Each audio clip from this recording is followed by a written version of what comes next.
There you go. Hi, I'm Lisa from Live in Italy magazine, and welcome back. Really excited today to welcome Brandy Shearer, and she's going to talk about her recent move to Italy. She is now officially an expat. So, Yeah. welcome, Brandy. Thank you. Thanks for having me, Lisa. It's great to have you with us. I'm so excited because it seems like you have a wonderful story to share with us. So, let's start. Just give us a bit of background about you and your husband. Sure. Okay.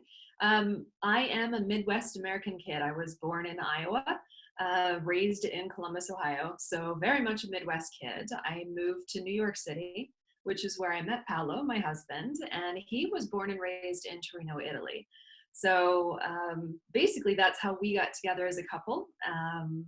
And yeah, I mean, our story starts from there, which is about 10 years ago at this point. Oh, that's great. It sounds really exciting. So a lot of things have happened since then. It looks like you've had quite a bit of a career, both, or actually both of you, but you started your own business and it's called ALOR in 2014. And I'm presuming in the United States, right? We did. We started it actually, it was kind of an evolution. We started while we were in New York. And ALOR stands for Art of Living on the Road.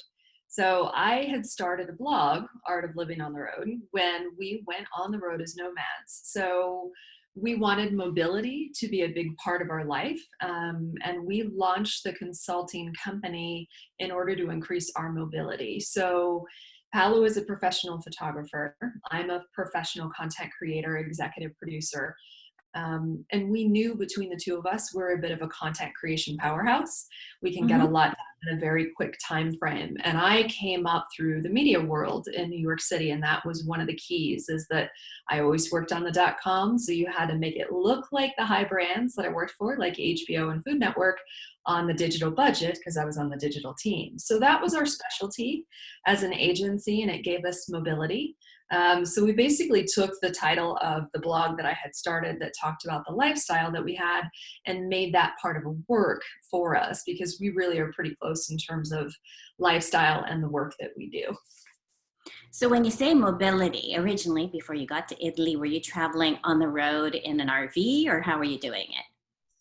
Well, we have what we call the year of the nomad. So Okay. when we were in the US still, we knew we were going to leave New York City because we wanted to intentionally increase our income and reduce our cost of living because we wanted to save money faster.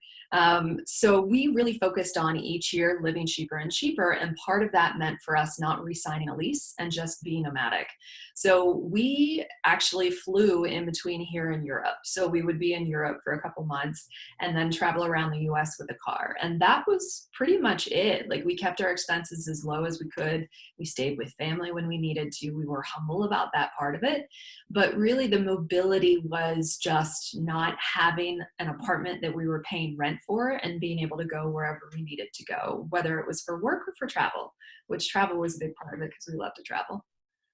That's amazing. And I think that's a dream like that a lot of us have, especially now, and so many of us have been forced into working remotely. That's great. So I want to get into that a bit because I was kind of amazed. If anybody wants to go visit your blog, they'll see how old you are exactly. But let's say under 45, you both are. And you are starting to talk more about financial freedom. So give us Yeah. some insight.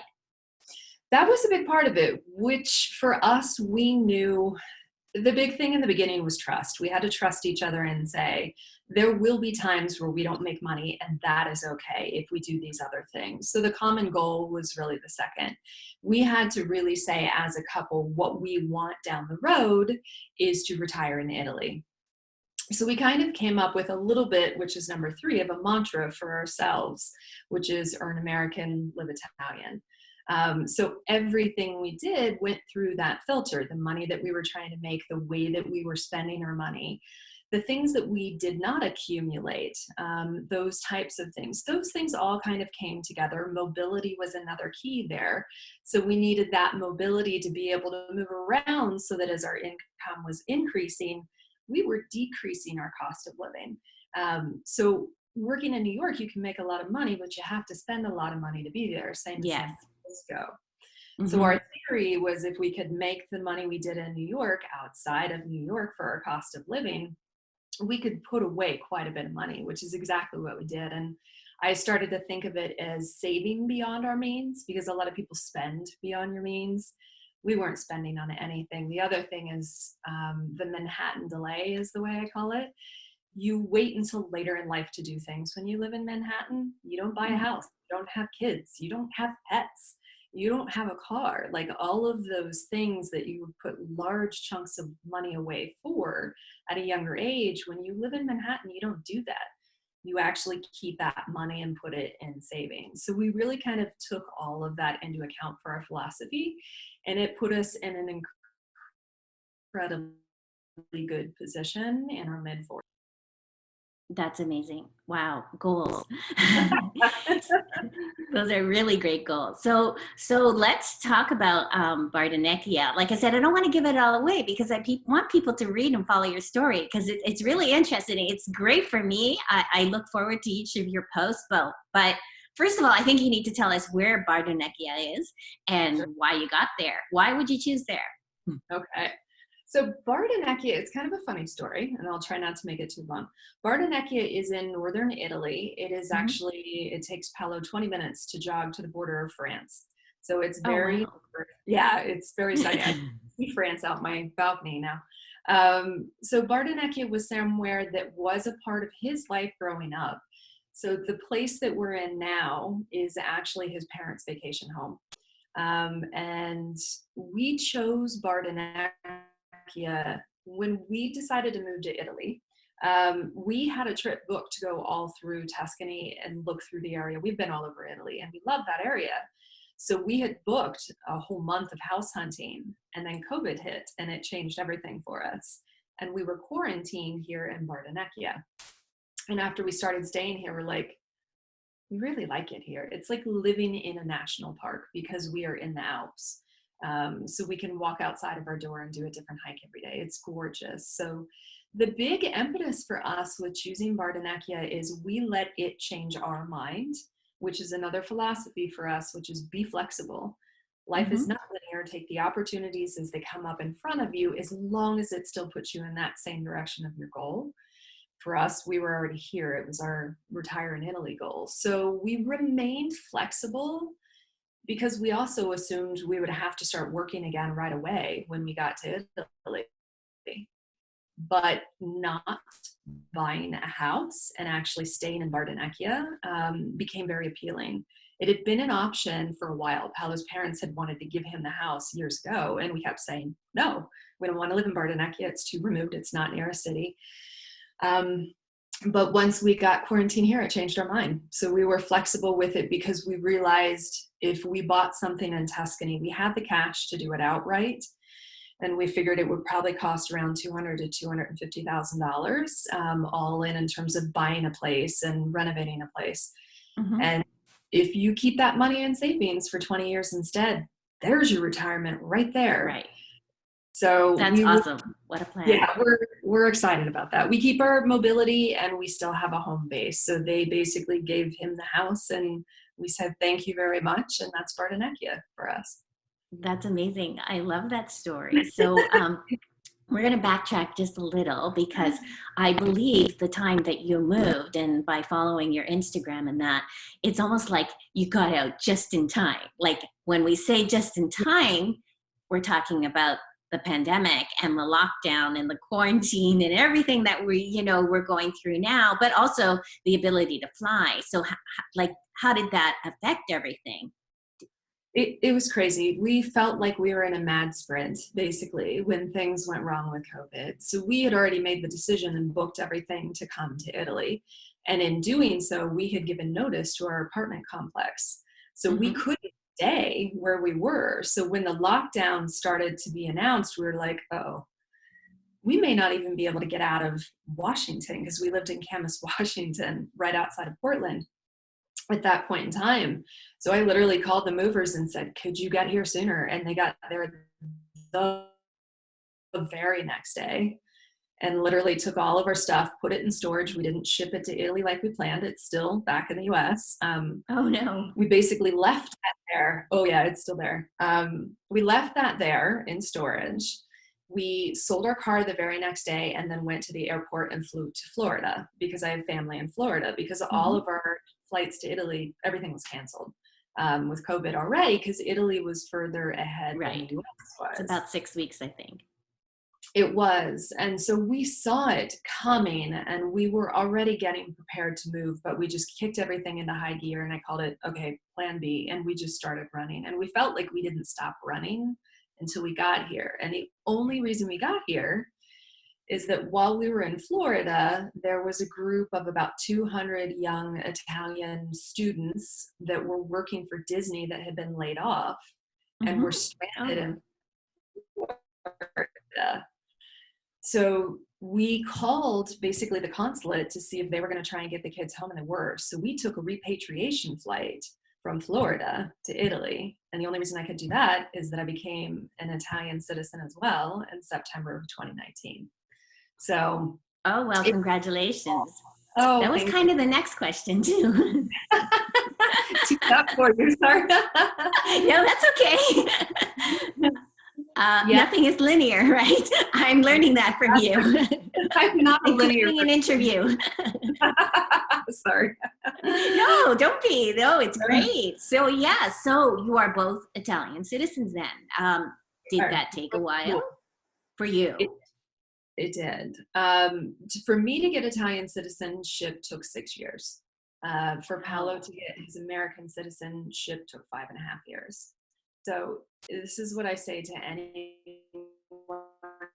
who's considering it. If you have any reason whatsoever to get it now, start now. It's going to take years. Even if it's the easy, we didn't run into big issues, it will take you years to get it. So start now. So Paolo, your husband, he was not an Italian citizen.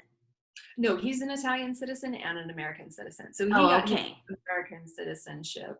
So we're both dual citizens, which is really important for us because my family is in the United States and his family is here in Italy, parent-wise, and my sister is in the US. So we had to have the ability to get back and forth.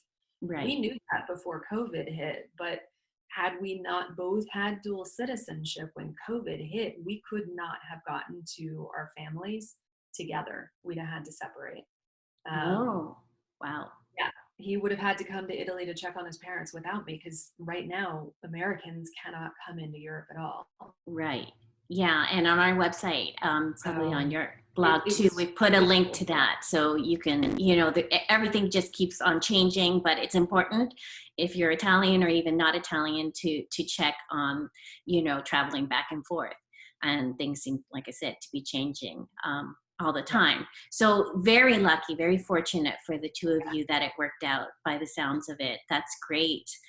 We won't get more into citizenship, but definitely anybody who's thinking about it, they should prepare for, that length of time and look into it. We're finding just talking about different things, even visas, that patience is a virtue. And also doing your research. So you are in northern Italy, and at the worst of COVID, and really, Italy being so significant in the start of everything that happened. The whole world was watching that area. What was it like being in quarantine in northern Italy?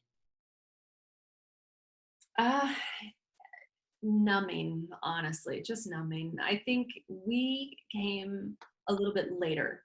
So we came in mid-April. So numbers had already started coming down in Italy at that point, and then they were raising in Florida. So the toughest part, honestly, for me was feeling like I was leaving my family behind because things were getting worse in the US. And that was frightening for me. Northern Italy is, the people that are here are very respectful with each other. Italians live longer. So in the area that we're in, there are a lot of elderly Italians. Like, this is a retirement vacation area. So when we were going outside, even now to this day, people were wearing masks outside without question the entire time. So in a weird way, it was also still comforting because I felt like I was in a community that took it seriously and took precautions Mhm. for each other, not just for themselves. So, it was numbing because I think it's numbing for everybody right now in the world. Honestly, life just is with COVID, but Right. it was strangely comforting because I was comforted by the community that I was in. And I'm presuming, like, what's the population of Bardonecchia? I'm presuming it is small. It's pretty small. We don't actually know the population. We've been trying to find the stats on it. They're not that easy to find, but it is a smaller town in the Alps. Right. It is a popular town in the winter because it's great skiing. They held the Olympics here, I think, in 2006, maybe. But the population is probably full-time residents under 1,000 people. Mhm. And in the area, the ski season in the winter will go up to 20 plus thousand. Oh, that's interesting. But Yeah. it's good to know, like you said, being part of that community, everybody doing the right thing. That's very comforting. Obviously, it must have been a huge adjustment for you as well. So, good for you. And we wish only the best because things are changing in Europe again, and we presume we're going to get it back in the United States too. So we wish you the very best. So let's talk about a bit about being an expat. Okay. Uh, okay, so you're a recent expat, so obviously, maybe if I ask this question a couple of years from now, but what I like to ask some of the people that we talk to is what do you miss? Mm, my mother. Oh, My family. See my family. I've always, I think since I was 21, lived away from my family, but I could get to them fairly easily. So there's a bit of it's mentally different when you realize it's hard to get to your family now, hmm. especially with COVID hitting. So it's really seeing my family that I miss. And there's always little things. I lived in Canada for a while as well, not nearly as different.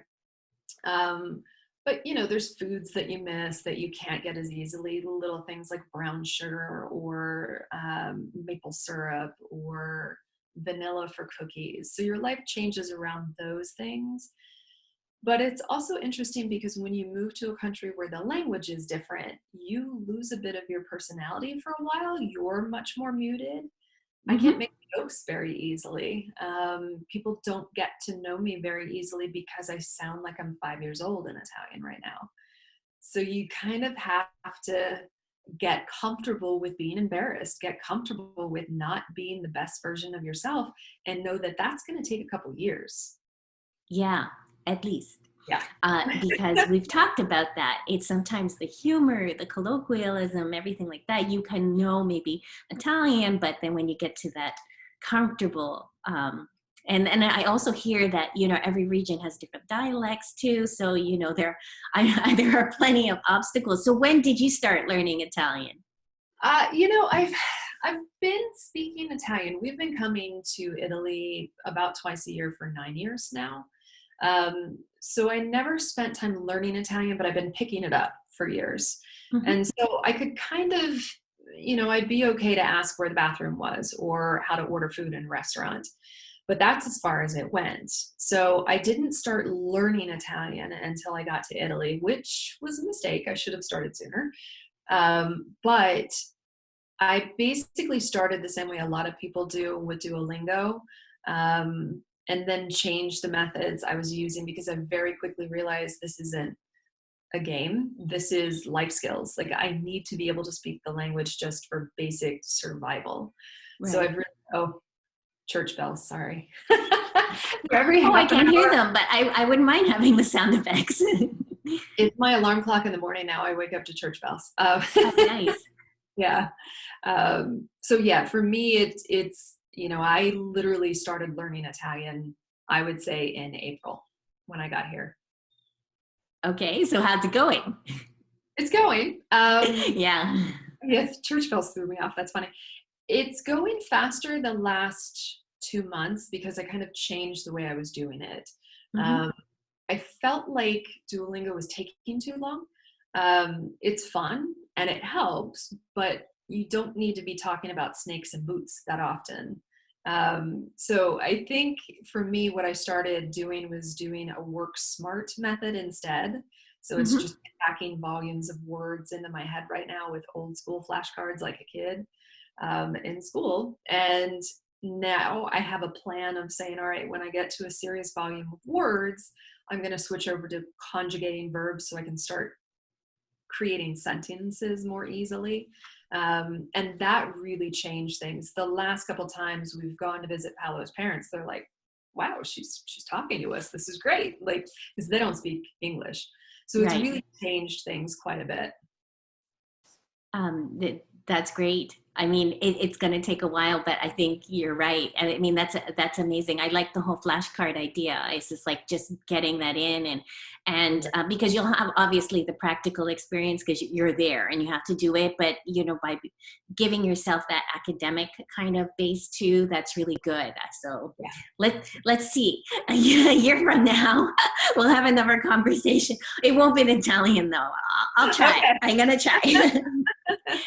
So, like we were talking about your blog and living in Italy, and one thing that I thought was very similar is the fact that we're both kind of approaching expats and getting stories in that. And but you obviously, I am not in Italy, so you know I'm getting kind of a different perspective. But I wanted to find out from you, having that kind of connection with other people who you don't know, but you have this in common. How's that been? Has it been rewarding, you know, encouraging, or in some ways discouraging? You know, it's been rewarding more than anything else, especially, you know, with people still social distancing. I'm just meeting people like this. I'm talking to them on the phone. I'm doing virtual calls. So I always get off the phone and I just am elated because I've spoken to someone, and I speak to my husband every day, obviously, but just having outside connections is really good. You know, it's natural, it's normal, and you need it as a person. So it started as that, but it's really evolved into a deeper understanding that everybody experiences being an expat very differently. You know, just because we all are here doesn't mean we're the same. Um, so it's been interesting to talk to them and really understand what was harder for them, what was the easy thing for them, you know, the way they thought of things that I never would have because of where they're from or who they are as a Mhm. person. So it's been really good to kind of even strip away my own, I'll say, cognitive biases about the way I view being an expat, Mhm. and see more openly other people's experiences with it. That's really interesting. And has there maybe been one or two common things that, you know, maybe a frustration that you see kind of across the board? Number one for everyone, hands down, I've talked to so far has been the bureaucracy in Yes, Italy. I knew you were going to say that. That's why I asked. It's absolutely number one. It's not that it's hard. And I say not that it's hard because I have the fortune of having a husband who is Italian. He's used to it. He speaks Italian fluently. He was born and raised here. So I have a lot of help, but it's exhausting. So it is a very tiresome process. You know, it becoming a dual citizen, moving my residency here, everything like that really does take time. And having either tenacity or someone who really can help you that understands the language, I think are pretty key for it. So bureaucracy is the most common one, I think, hands Hmm. down, that everybody says across the board. And then some of the ones that have been great and inspiring are thinking about things differently. So understanding that not everybody likes to be called an expat, which I would have never thought that. But one of the people I talked to said, I don't like the word expat because to me, it sounds like you're rich. I'm an immigrant.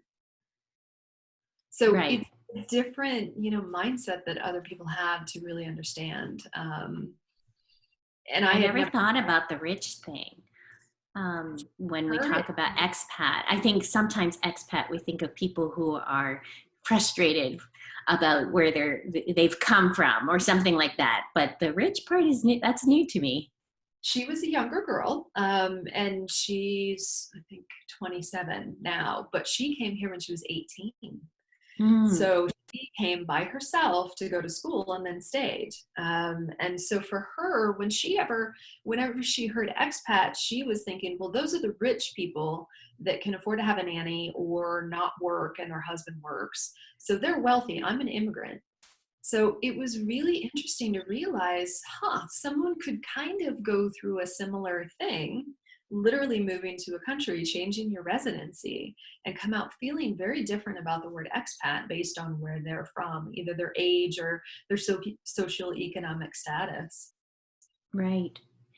And I think now that you're kind of documenting your whole journey, I imagine you're going to be asked a lot of questions, because I know it seems like it might not necessarily be Italy, but a lot of people, think about moving abroad. But of course, we're talking about Italy today. So do you have any kind of recommendations like that you might have to offer? Sure. I've got three main ones probably, because I have been answering this question. Yes. One, save money, or make sure that you have an income stream that doesn't matter where you are. So, be prepared financially to do this move, this And I kind of. think depending on your status too, that's key. Because if you're not a citizen and you can't work, then you have to have a very extensive proof of income. You do. Different countries are going to look at it very differently. Some of them, I think Andorra, if you buy property for $200,000 or more, you get citizenship. And, other countries, it's very different. So, make sure you have money to do this. If you're worried about making money at the same time you're worried about being able to speak, to ask where the toothpaste is in the grocery store, it's a lot. So the Mhm. second one, and this was one of the tips from one of the expats that I actually spoke to, is that make sure that you are mentally in a good place. Because if you're struggling with depression or if you have substance abuse issues, changes like these are so dramatic that you're at risk.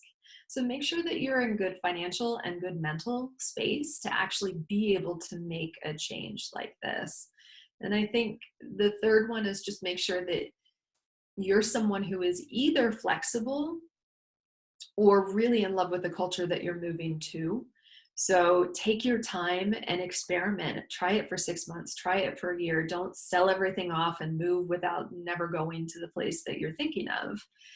If you're not someone who's flexible, if you're flexible and you don't mind the fact that some pretty major things change around your life, then you'll have fun with it. But if you still want to go to the movies, or if you still want to have the same meals that you're used to having, if you love cheese and you move to the east, you're not really going to have an easy time finding cheese. So being flexible is a key to really embracing the life that you're gonna live, because a lot of the changes that expats really do aren't as simple as like moving from one food region to another in the same country. It's really like uprooting everything you're used to. So I'd say those are the three big ones. That's really good advice. Thank you for sharing that. So I know we've already talked about, expat, immigrant, things like that, but, it is a term, expat, and a lot of people will call themselves that. But I like to ask people, what's your personal definition? Because obviously there is that kind of stereotypical idea of what it is, and you're just talking about, the wealth factor. But Yeah. what's your personal idea of what an expat is? For me, expat, one, I'm comfortable calling myself an expat. I think basically it's a couple major things. It's moving your residency. You can be a nomad, you can keep your residency. In my case, I could have kept it in America, but I moved my residency because the second thing is, to me, it's intent. My intent is to live in Italy and really become part of the culture here. Mhm. So give back to the community here, live the culture of Italy and the lifestyle of Italy fully here. So I think that's the maybe just the two big things for me is, if your residency is here and you are living the life that is here and not trying to live your old life in a new place, that's expat to me. Definitely, I agree. So going back to your blog and talking about your renovation and that, again, I highly recommend that people go to your website. I found that very amusing this morning. If you're interested in learning the difference between homes and renovating a home in the United States and Italy, some of those things we probably know just by going on vacation. but I'm very interested in knowing about your journey. So that, whether you're here in Italy, and maybe in Italy it's even worse, going through a home renovation. So that's going to take up a lot of your time. But what about after that? Do you plan on still keeping the business, or are you going to be looking for work, or how are you going to manage all this? I think for the first time in my life, and Paolo and I are very different this way, and it's kind of been refreshing to have a partner who's different from me in this mindset. But for the first time in my life, I'm giving myself permission to not know the answer. I don't Oh, know. wow, Right that's now. great. I don't know the answer. I don't know what's going to happen. I don't know what's going to be required of me by me financially. I know Mhm, that we are safe. So when we say we're financially free, for us, it means our decisions are not based on needing money. We've put enough money away that we don't necessarily have to work, but we want to.